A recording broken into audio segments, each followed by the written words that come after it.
Welcome to the next video on the Academy of Development and the series, The Inspiring Stories of Inspiring People. For those of you who are here for the first time, my name is Sylwia and I'm a life and business coach.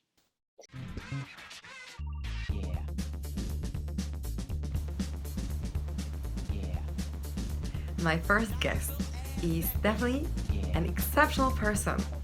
He's a double world champion in freestyle kite surfing, kiteboarding, and he's a happy father and a husband. And apart from that, he's also a successful businessman. He is the owner of the company Shinn World that produces kiteboard equipment. Shinn World was awarded the best board brand when it comes to the design, the performance, and the ethos of the company.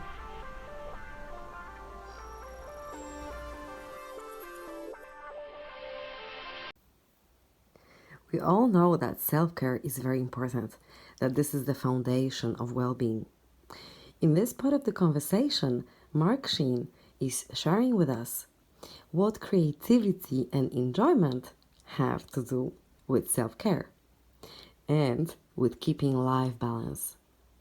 He is also sharing with us why forgiveness is a huge part of well-being and success. For me, sport is one of the most important things in my life. If I don't do enough physical activity, it affects every aspect of my life. My focus in work is gone. My willingness to spend time with my family is gone.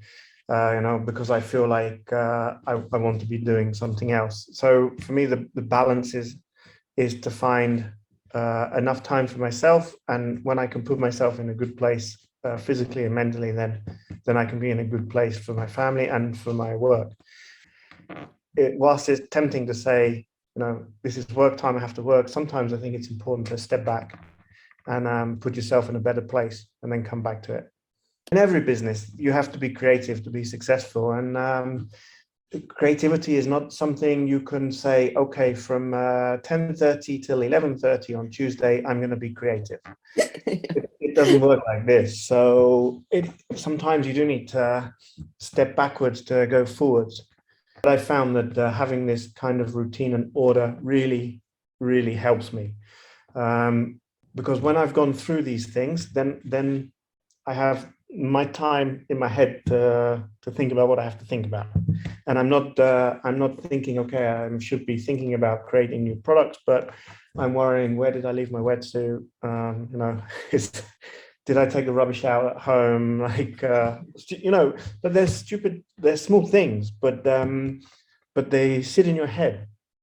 But there's an interesting saying about achieving balance in your life, that there's three things to consider in life: the things that you want to do, the things that you have to do, and the things that you ought to do. And if you can eliminate the things that you have to do and minimize the things that you ought to do, then you're left with the things that you want to do, and you have some kind of balance in your life. But for me personally, it's very easy to forgive, but it's not so easy to forget. It's very easy just to get stuck into a course of action because you feel like you've been wronged, or you're not happy with the outcome of something. But in this, I don't think that being selfish is the best way forwards in life. But in this, I try to be selfish and say, how does this affect me going forwards? If it's not going to affect me going forwards, let's just forget it. Put it behind me and move on. Mark, hello again. In our previous conversations, you talked us through what success is for you. You gave us the insight of what qualities, both mental and physical, are needed to become a world champion, even double, to become a good businessman, because your company is getting awards, right? Like the best board brand. You also told us what the threat of running the business are, meaning what the good and bad practices are. You talked about the value of listening, as one of the major qualities, right? The you also said, talked us through the empathy and how relevant it is both in business for negotiation, sales, but also in private relationships, right? That this is really understanding other people and feeling what they feel. And I would like to continue of course, and how to deal with crisis, right, when it appears, which was really strong. And I would like to ask you now about the work-life balance, because you're a successful businessman. And you also have a family and a 7-year-old son. What life balance is for you? How do you keep it? I think that's the $6 million question. I don't think I have the correct answer. I'm not sure anyone has the correct answer. As you get older, the demands on your time become more and more extreme. The family life, the business, and of course, personally, there's things that I want to do that don't involve my family or my business, and I think that I'm absolutely not good at it. I'm a passionate person, and I tend to get involved in what I'm passionate about at the moment. So, I'm not very good at saying, okay, this is family time, this is my time, this is business time. When my head is in business mode, it's very hard to pull it out. But I don't think it's the most healthy situation. I think it's something that I am aware that I'm not good at. It's something that I'm aware I need to be better at, and I try, but it's not easy.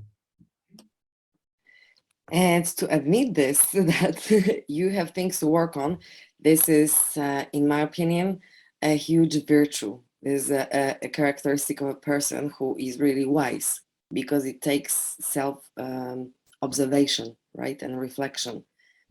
Critical, we can say, reflection. Well, the beauty of children, especially 6, 7-year-olds, is they don't know how to lie at that age. So the things they say are so brutally honest that it's like a reality check. Mm-hmm. And when you spend the time with yourself, when you look at yourself, so not in business, not with family, but when you're looking after yourself, what do you do for the so-called self-care? For me, sport is one of the most important things in my life. If I don't do enough physical activity, it affects every aspect of my life. My focus in work is gone. My willingness to spend time with my family is gone.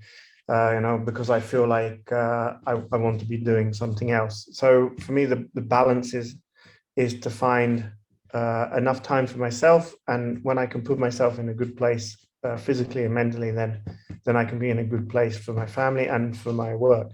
And sometimes it's especially when it comes to working and business, sometimes it's a trap to think that more time is better.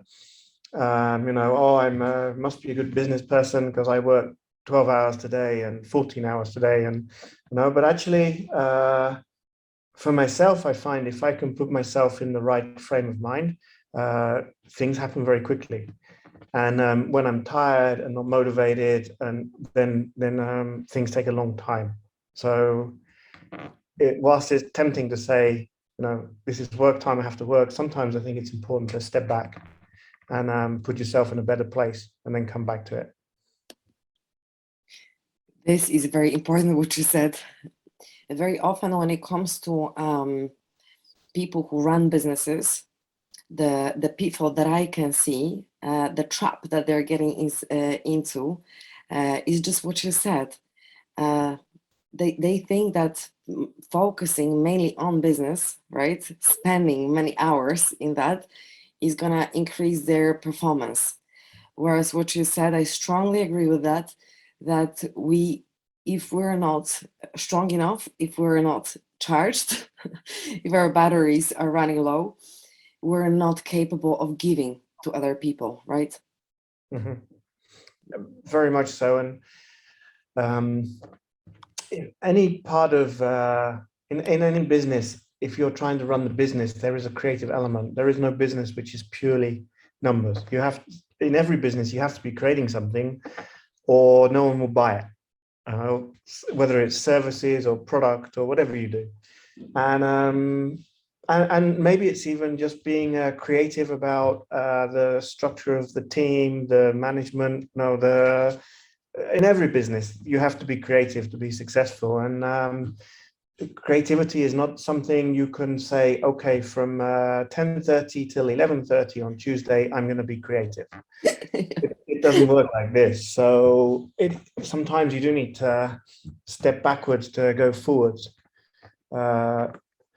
It's an interesting comparison. My father was a very competitive athlete in several sports, and he was a very strong believer that you need to take a break. He said, because only when you stop can you move forwards again. If you continue, if you don't take a break, your progress levels out and flattens. And only when you stop can you reignite the progress again.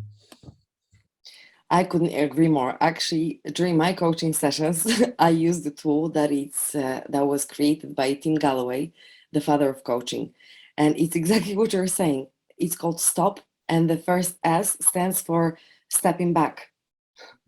Like you said, to be able to take the wider perspective, right, and adjust the direction you're going. Mark, in the context of what you just said, what if you could give us the habits, the good habits that you have? So one of them you already said, that whenever you see that, or this is how I understood it, that in order to keep yourself going, you have the element of self-care, which is spending some time with you, right? With yourself, charging batteries. What other things, or maybe what specific habits, like from the moment you wake up, what helps you to stay focused and to recognize that you need this self-care time? So what are the good habits that Well, a good habit and I certainly, this is not my natural way to be, but I've learned it mainly from my wife and business partner, is routine. It's when something becomes routine, it exits your mind. You're no longer having to think about it. Well, so I try to set routines for myself because it eliminates so many things from the thought process. And I guess that's the meaning of routine. So I find this very helpful. It lets my mind think about the things that I really need to be thinking about, not about the everyday things that just tie up your thoughts. And in fact, it's worthless thinking time. If you live in a kind of chaos, you're always having to remember, and it's always in your mind what you should be doing, where you're doing it. So, and for me, that's a routine of tasks that have to be done. So I try to set my routine and do them in the same order, the same way. But it's also about small things like I'm very fastidious about where I put things, about order, with my with my office equipment, but also with the equipment for sport. And if I know where it is, it's always in the same place. I don't have to worry about forgetting it or where it might be or losing things. And this like I said, my natural way to be is a bit more chaotic. And when I was young, certainly it was like that. But I found that having this kind of routine and order really, really helps me. Because when I've gone through these things, then I have my time in my head to think about what I have to think about, and I'm not thinking, okay, I should be thinking about creating new products, but I'm worrying, where did I leave my wetsuit? did I take the rubbish out at home? Like, but they're small things, but they sit in your head, and they block you. It's like, you can stop the flow of water in a river by building a huge dam, or you can fill it with 1,000 small stones, and it equally stops the flow of water through the river. So that's a very good metaphor. I really like it. And also it said, what's outside, that's inside. If we keep our surrounding clean, tidy, like you said, where there is no chaos, the same is, or we can say that even our inside is the reflection of what we have around, right? yeah, I think my inside is quite chaotic still, but I try to limit the damage that chaos can do, or let's say funnel it into better areas. So as we're on that, what are the habits that are that you still don't appreciate, that are negative, according to you? Or maybe what are the habits, the bad habits that you managed to get rid of? Trying to reduce the amount of chaos in my life, I would say, is a habit that I got rid of, or at least have a little bit more under control. But there's two things I don't particularly like about my character. One is that I'm extremely competitive, and I can't help it. Whether it's in my sport, whether it's in business, whether in anything, I have to constantly be aware that my competitive nature is not always the best characteristic to have. So this is a pretty bad habit. And also I'm very, very, word passionate is not, I can't think of exactly the word I want. When I have my mind on something, it's very hard for me to think about anything else. Obsessive, I would say. This is also not a particularly good habit. I try to control it. I don't think for me it's particularly bad, but for the people around me, it's not very good. So. Right. From how your life looks like, it's, even though there's some chaos still, you keep it balanced, right? I try, but it's not. Life is not the steady process. Things happen, so it's very hard to maintain the balance. I think we go through periods where we find a balance and everything's good, but then something changes. Business changes, or the family changes. Your children change school, or whatever. You change job, whatever. Yeah. And then it's you have to find the balance again. So I think it's you can only say I found balance at this particular moment in time, but it will change. Maybe for the better, maybe for the worse, but it will always change. And when we lose the balance, or are off balance a bit, we often experience emotions like sorrow, shame, guilt. How do you cope with that? So what do you actually do? I can tell you that, for example, when I'm sad, I have my little routines that let me to take a step back, like you just said, right? And do the things that I enjoy doing, just to bring back, first understand where the sorrow comes from, or the shame, or other emotions, and then to soothe myself. What are the actual things that would help you to, what do you do when one of the sad emotions come? For me, one of the problems is identifying when I've gone out of balance. Because I'm so wrapped up in what I'm doing, that very often the situation has gone too far before I realize something's making me unhappy in my life. And I would say that's something that as I get older, I should learn more. But when I finally come to the point where I realize things are out of balance, what's important for me is it's very easy in this, there's some kind of emotion involved, whether you're sad, whether you're angry, whatever, there's some kind of emotion involved. And I think at this point, it's easy to make a bad decision and say, this is what's out of balance and this is what's upsetting me. But I think this is the moment when you really have to find a way to break free and step back and say, well, is it really? You know, it's like, you know, the fact that the jobs are not done at home might be really annoying you, but is that the cause of the problem? You know, because very often it's the small things that are stuck in your head, not the underlying problem. So what I try to do is in these situations is to find a way to step back and say, what's really going on here? And what do I really need to change to bring everything back onto a level playing field? You know, I very much doubt you can find anyone that will say their life is perfectly balanced. But there's an interesting saying about achieving balance in your life, that there's three things to consider in life: the things that you want to do, the things that you have to do, and the things that you ought to do.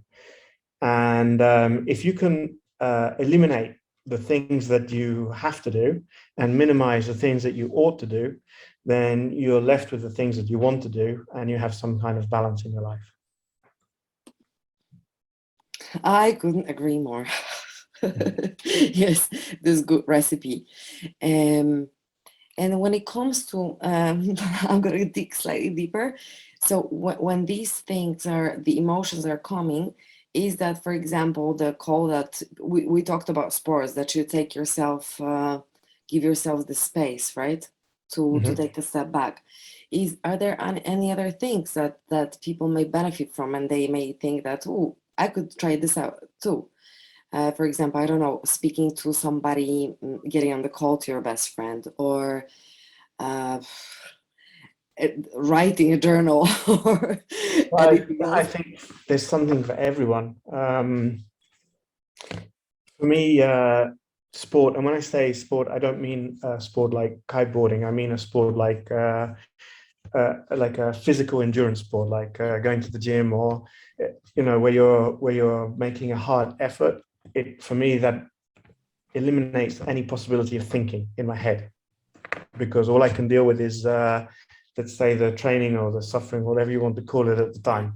So it's like a big sweep out. The things that have been stuck in your head, going round and round and round and round and round, suddenly in 1 hour they're washed out because you didn't think about it for a while. But I think for everyone it's different. I know for Malwina, my business partner, she finds it better to think things through to the end, and then that's for her, that's clear. So she wants time on her own in quiet to think things through to the end, and then she can find her peace and balance. So you know, for some people, for sure, it helps to talk to someone. And I don't mean in this like a therapist. I mean, sometimes it just helps to talk to anyone. When you're saying something can often be enough. Writing it down can be enough. But you have to, everyone has to find the key to letting go. Yes, exactly. And that, I was going to ask you now, is it easy for you to forgive? So if somebody does something that hurts you, whether intentionally or not, is it easy for you to let go and forgive? Yes. But the closer someone is to you, the harder it is. It's very easy to, when a stranger does something you don't like, it's very easy to forgive and forget because you never have to see them again. But when it's someone that's in your everyday life, it's not so easy. But for me personally, it's very easy to forgive, but it's not so easy to forget. And I think it's good that we don't forget, because this is how we learn our lessons, right? We take something out of this situation, and maybe we'll have some precautions, or we'll be more attentive to the behavior. We'll understand the red flags when they appear, right? Yeah. But what you said about letting go, and this is another thing that it's to me, the most important thing that we can have to have the peace of mind is not to cling to the thinking about what the bad stuff, right? What bad things happen to us, and this is the what's called the ability of letting go, right? So it's not forgetting, but it's not keeping these emotions inside that consume us from within.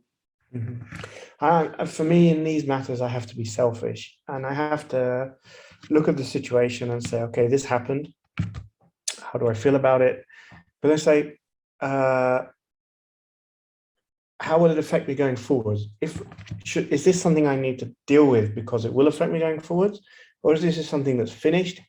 In which case, and it won't affect me going forward. So let's just leave it behind. No, let's leave it. If we won't achieve anything by perpetuating it and continuing it, let's just forget it. You know, let's just say that was a closed book, and I want nothing to do with it anymore. It's very easy just to get stuck into a course of action because you feel like you've been wronged or you're not happy with the outcome of something. But in this, I don't think that being selfish is the best way forwards in life. But in this, I try to be selfish and say, how does this affect me going forwards? If it's not going to affect me going forwards, let's just forget it. You know, put it behind me and move on.